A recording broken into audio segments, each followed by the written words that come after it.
start whenever.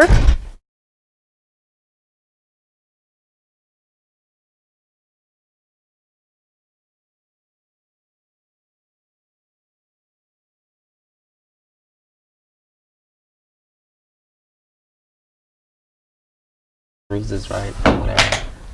Right. This is what she did to me. Yeah, I know. She's getting worse. Hi, welcome to Yo Soy Neighborhoods, Fresno. My name's Edna Collins.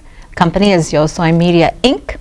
I just wanted to share with you today that I was on Facebook venting about my aunt. Our family's been here since 1880, thereabouts.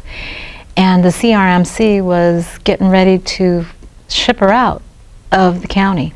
And I thought that was very wrong and disrespectful to the taxpayers that have created the Central California area. I know Charles, our guest today, he's experienced that situation with. Absolutely. Can you share with the audience what you experienced? Yes, my name is Charles Taylor, and I'm the founder and president of Upstart foundation called Emilia freefoundation.org. And what my beloved sister Edna is referring to is that I worked as a healthcare provider, and I took care of my sister for 5 years when I came to the Fresno County. And she was having some difficult heart problems, and I went to see her that day, I think it was a Friday, and Saturday I went to see her, and they said that she's no longer here. I said, what do you mean? They shipped her off to Los Angeles. And she had no family there? And no family, nothing. And I'm trying to figure out, how did y'all come to that conclusion? Why did you make the decision? And to my amaze, they did say, we're sorry to inform you that she had breakfast this morning, and that's it. And she passed away. And I kept thinking, what kind of people, well, first of all, you don't inform anyone that you're moving her, and then they'd be hit with something like that. So I feel where you're coming from, and well, totally a miracle happened for me. The CRMC representative did contact me, and she said that they were withdrawing the search to place her out of the county, because after I spoke with her about 5 minutes and shared my backstory, which she had not heard, they want to do a little family get-together and have a little investigation. So whoever was able to help me with the situation, at least we're going in the right direction to confer with all the family. I know there's some laws that were set in place in 1980 that affect all the people that are under the APS, which is Adult Protective Service, or IHSS, or any of those, anything dealing with people that are disabled or senior. Yes. And we need to update those laws. Yeah. That is, you know, we have modern, this is modern, getting to be modern society. The things that we're doing in 1980, well, gee, back then I was like not even 30, okay? So that's 35 years ago. We need to catch up. So I just wanted to FYI and thank everyone. If not to, take too much time up from Charles, but I had a similar situation where I ended up coming back to California from Georgia, and the universe and God, the way he moves, he's like, here, I need you to do some work for me. So the work was, they were getting ready to send a friend of the family. He was 40 years old. He had strokes and seizures and stuff, and I ended up taking care of him. They were going to ship him to Los Angeles, so he ended up moving in with me, and I took care of him, and now he's a little bit more stable, and we actually saved him, my family, from him being shipped off to Los Angeles. So I do understand, Okay, yeah, but I just thought when I put that on Facebook, I know our city leaders that we have now are really focused on taking care of the people here now and today. Forget about what happened in the past. We can turn a new leaf and go forward and say, pray to God that we are going to be on the right path. And what I'm trying to convey is that sometimes the city leaders, they're not informed about what some of these big businesses are doing. And CRNC is a very big business. It's not a nonprofit hospital. So thank you for doing that, and we'll go through the investigation, but we have lots of people that have gone through this situation, so maybe we need to learn to examine it a little better. So, now, to bore you with all this, we'll go on to the show. We have today Lawrence Banks. He's a new volunteer panelist. Yes, we have to say kind of within camera eye. Okay. So, could you give 2 seconds of your bio or background, or? Yeah, thank you. My name is Lawrence Banks. I was born here in Fresno, California, and actually, sorry, not Fresno, California. I've been here for so long. I was born in Los Angeles, grew up there a little bit, maybe up to the age of 2. Mom and Dad decided to move down, well, not move down, but move north of Los Angeles to Fresno. But basically, I'm a native here, and I also worked in Yosemite National Park for the government as a cook from the age of 15 to 33. Well, yeah, so. Your passion is cooking. It's cooking. Yeah. And you're going to put that together in a studio someday, so, soon. And, yeah, I aspire to be a chef. Yeah, so I thank you very much to be becoming one of our volunteer members, and we're going to run you through the routine. We guarantee you that, right? Oh, yeah. Charles? Superb teacher. Yes. Even though when you think I'm not doing that, somehow it works that way that I am, huh? Listen, you keep us on the straight and narrow. Without a belt, no.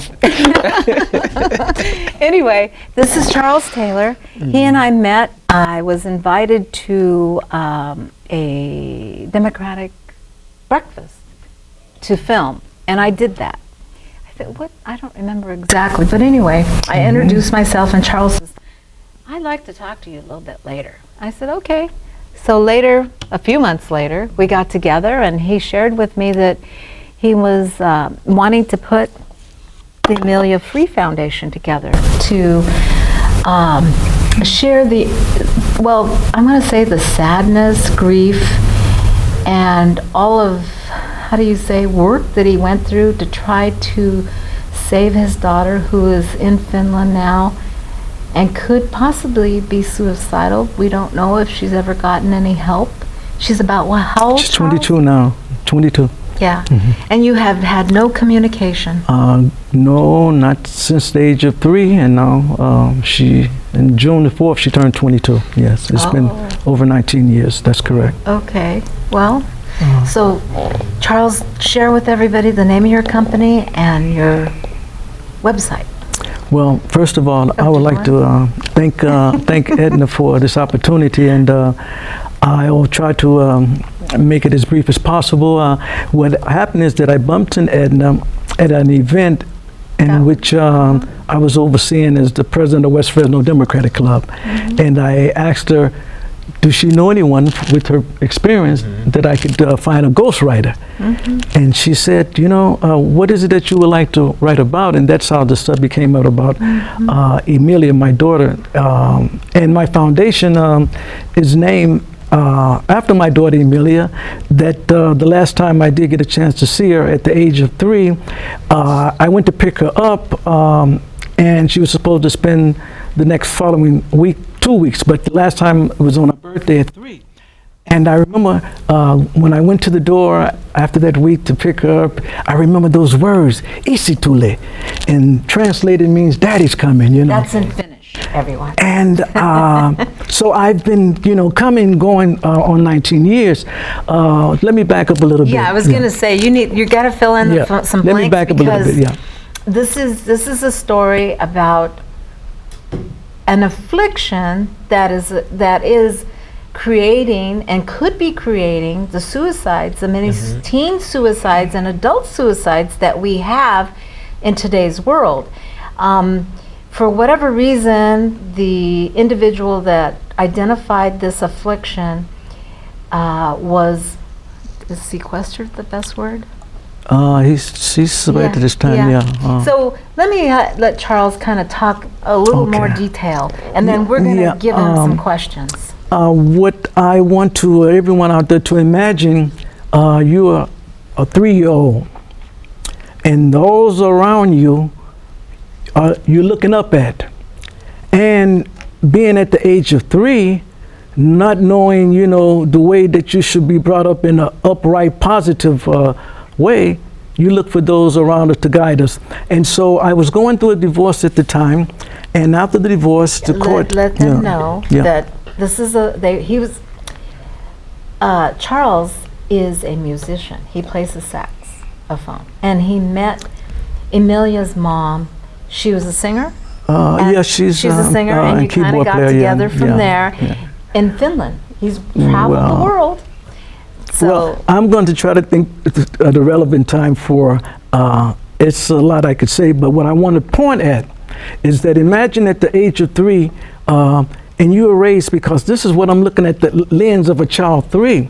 And so after the divorce, I was granted equal health certificate. You know, we had a joint agreement where I could get her school records, her medical records. The only thing I was not allowed was that if there was a question of her passing, the mother would make that decision. But everything else I was allowed, her photos in school and so forth. And so after the divorce,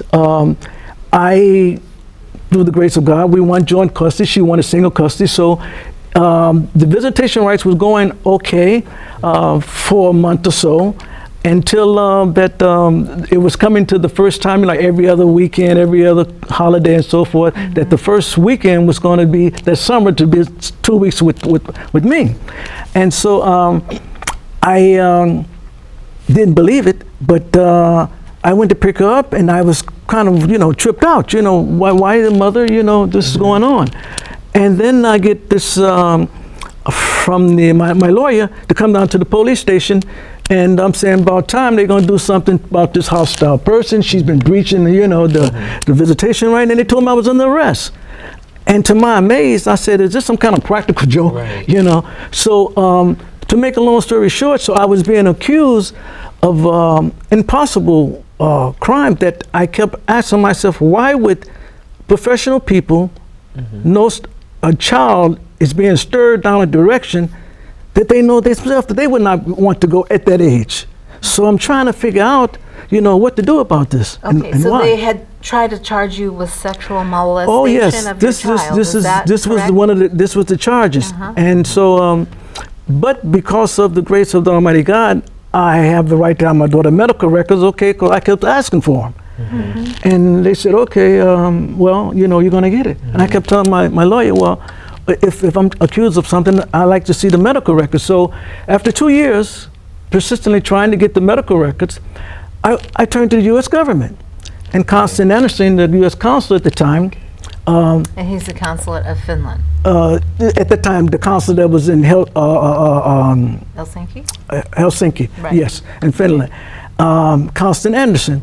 And so she said, Charles, I went down with my lawyer. She said, what's the problem? I said, we're 2 innocent people that's being charged of some unfounded charges, and we could easily be free of this if we got my daughter's medical record. She said, what's going on? So I said, for 2 years, I've been, you know, requesting this, and I'm not getting any results. So she, thanks to the grace of the Almighty, she decided to step in and said, Charles, it don't take much sense to figure this out. Okay. If a man have done something or accused of something is guilty, you wouldn't be staying in the country for 2 years trying to get the medical record. You would have left and returned to the United States. Ran away. Just common sense would tell you. Locked up. But the most bizarre story of all is that she called the judge. We had a 3-way, and was saying that introduced herself as Constant Anderson of the Council of Helsinki, and that you have one of our citizens that's being accused of a crime, and according to the International Geneva, we have a right, on their behalf to appear in court. Bam. So it turned into a human rights case. Absolutely, because there was no reason me being denied what actually, as time going, you will find that they broke 2 laws in Finland. But so, because I wasn't getting anywhere, it did get to the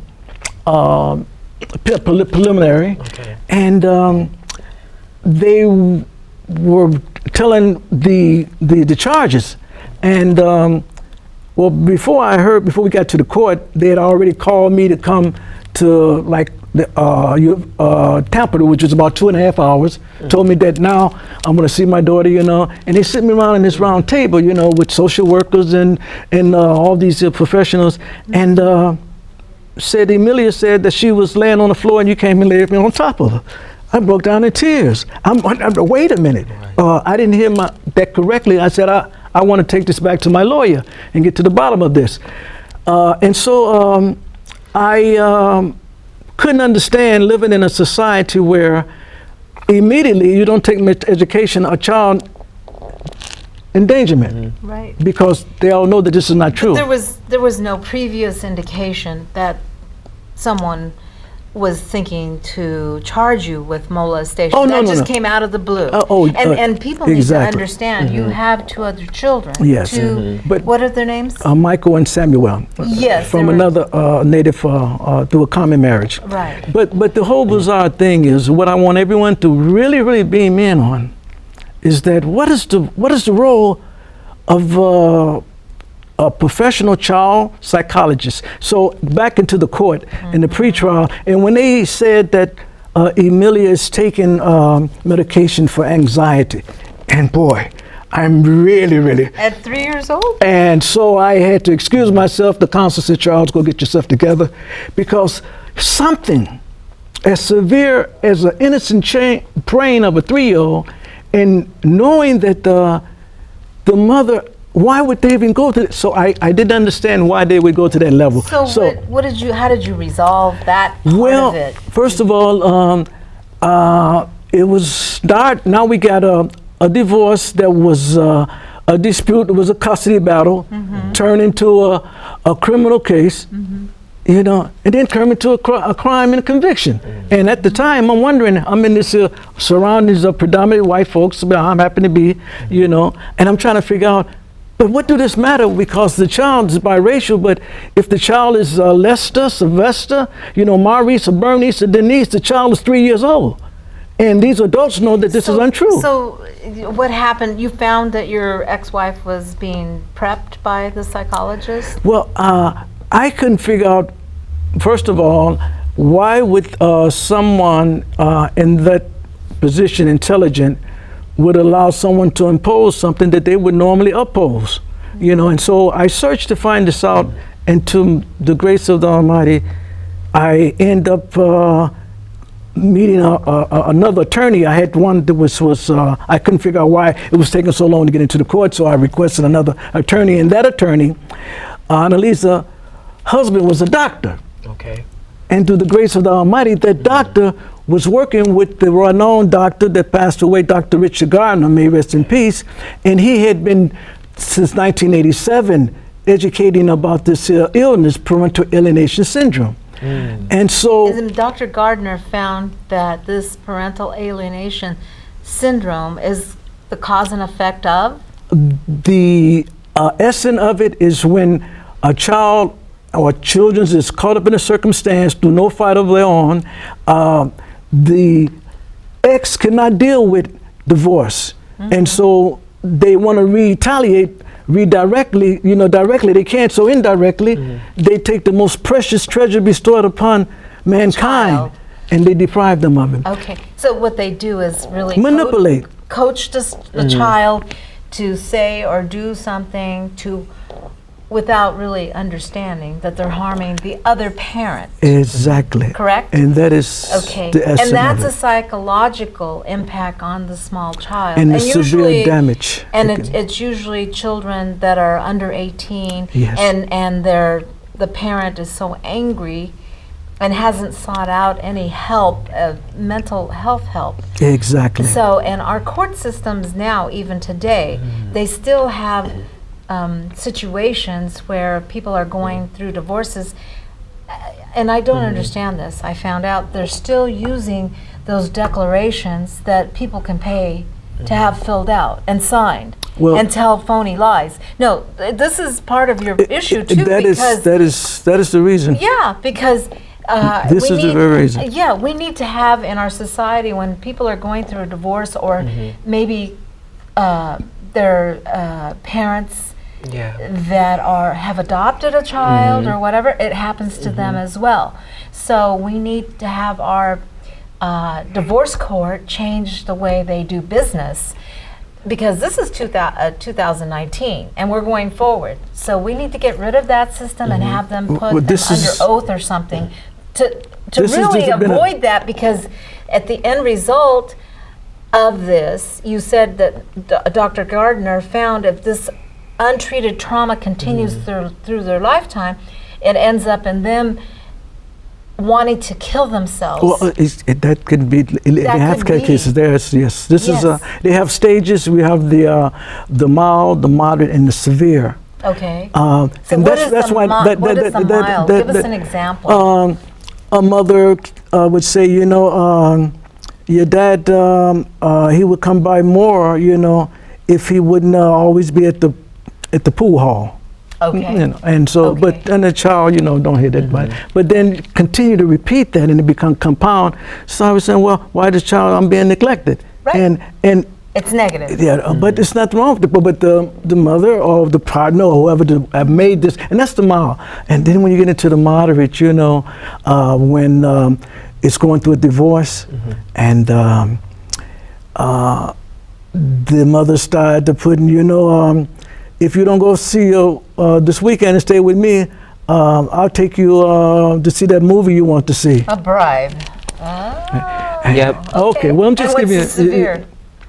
The fear part is when the child or children has been convinced of these things that have been told to them, and that they are in what we would say incest, and they believe that. Oh, so they lash out towards that parent. Or they continue, they don't want to have anything to do with it. That's the alienation. They turn on that parent. It's happening right now. And that's why I'm so fortunate to say that's the benefit of being part of the Emilia Free Foundation. So why don't you, Lawrence, share with Charles a little bit of that situation that you're aware of, that you were talking about, and maybe Charles can kind of help the audience understand exactly what you're talking about here. So, I do a little foster care, and I just know when children are back and forth, whether if it's mom, dad, brother, sister, whatever,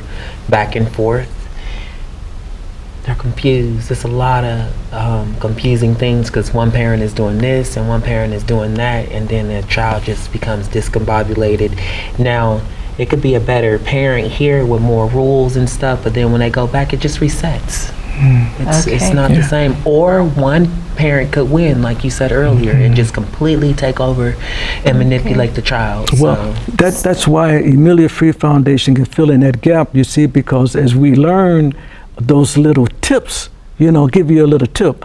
You're going through a divorce, and the ex decide she's going to move to New York, or he's going to move to New York, okay? But divorce is, you want to make sure that the court know that wherever she goes, I still have my rights. Right. You see, and that's in the law. I don't care how many I don't see them, but I still have my these kind of things. Because if you don't have this knowledge, you think everything is going to go copacetic, and the next thing you know, you lose completely contact with your child. So why don't you let people know the Emilia Free Foundation? You do meetups. Yes. Well, we are involving now, and we are reaching out to those that are professionals in education. That our goal is once a week we'll meet at my house and start helping to be like a support group. Okay. Those that have gone through it, they know that we're there for them, and can tell their stories, and be that motivating, like I'll give you an example. After going through my trial, it took 9 years, we got it into the European Human Rights Court. I returned to Finland.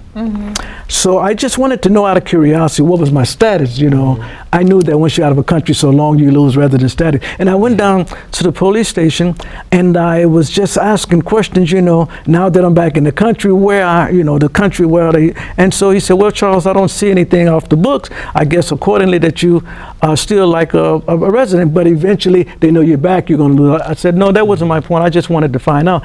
And then when I told him my story, he said, look, Charles, today in the paper, the very same day, there was, I don't know, was he a foreigner or whatever, but the very same incident, a father was going through this with the child and everything.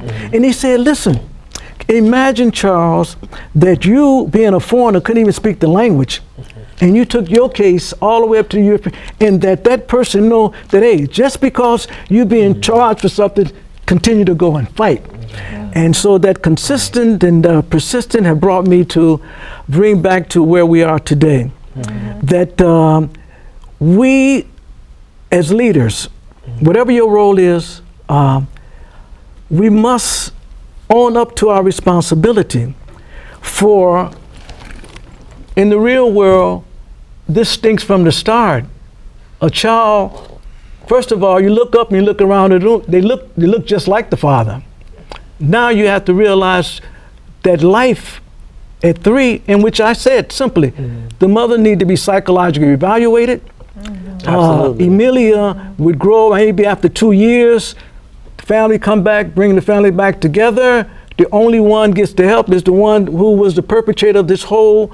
But first of all, in the real world, one individual could not impose, where it would go all the way up into the European Human Rights Court. That seems like out of the limits. It's crazy. Yeah. Well, the thing is, we only have 4 minutes, so we have to kind of wrap it up. Okay. So we need to, you have any other questions for his, Yeah. know more about his foundation so the audience can? Well, I just really want to know, because it's trauma for everyone, and it's trauma for you, for the daughter, for the mother, even though she was the perpetrator. But if you could do it all over again, and if there's anything that you could change, or just if you could just give us a quick sum up of that and just let us know, what would you do? Well, there's adversity in life. There's hot, there's cold, and there's up and down. But I'm so wonderful, blessed that all of that, what I've gone through, all of that have brought me to this point where how many people can walk on and say, hey, you got your brand? And that brand is to be example of that, whether it's Emilia or Cecilia, we're advocate for children's rights. And then to receive the holy blessing of the Almighty to be married. And I'd like to acknowledge that beautiful woman over there, Desiree, and to combine that and to bring about a neighbor day in which we have established, and we'd like to extend that invitation to all of those out there. This is an annual event we call Neighbors Day. So faith is the substance. Dedicated to the children, any and all the children. Faith. Faith is the substance of things hoped for, the evidence that I've not seen. And so now, through all the suffering and much wisdom is much sorrow. He that increases knowledge increases sorrow. And now I want to enjoy this combination with all, to build a foundation where we all can see grow. Join us in EmiliaFreeFoundation.org and see where we go from here, because parental alienation is something that had not been for Emilia. Look at all the beneficiaries from it. That's what I say. It's PAWS for short, Parental Alienation Syndrome. And Charles, as he goes along through his new foundation, he plans on doing some big things, getting some counseling. Bring in the children if you feel like they are going through this situation. At least talk to someone that's in Charles' group that can identify this, and then we could probably get you connected to the right people, maybe psychologists or therapists or people like that, right? There are several websites that you can go to. You can learn. I have a couple of them. Would you like? And yourself, do some research. And this might be your neighbor, the most important thing, our mission statement is bringing family back together. It ought not have taken going on 20 years for a father, a loving, caring father, to be at this state, but it always because we're a team to bring this to reality. Okay, thank you for sharing your story. Give your website again. And this announcement, EmiliaFreeFoundation.org. Okay. And this is an announcement. Everyone come join us, our annual You're all welcome. neighborhood, what we call Neighbors Day. We're honoring all of those that serve the disabled And we want to let you know that we honor and we want you to come join us. And it's the last Saturday of September. The 20th is always Neighbor Day. If you can remember September, the last Saturday of September. We would like Central to thank California. CMAC too. Yes. Thank you, CMAC, very much. For allowing this. Thank you to the audience for tuning in, and we'll be back next week. And is that the 27th? We'll have Esmeralda Soria for you.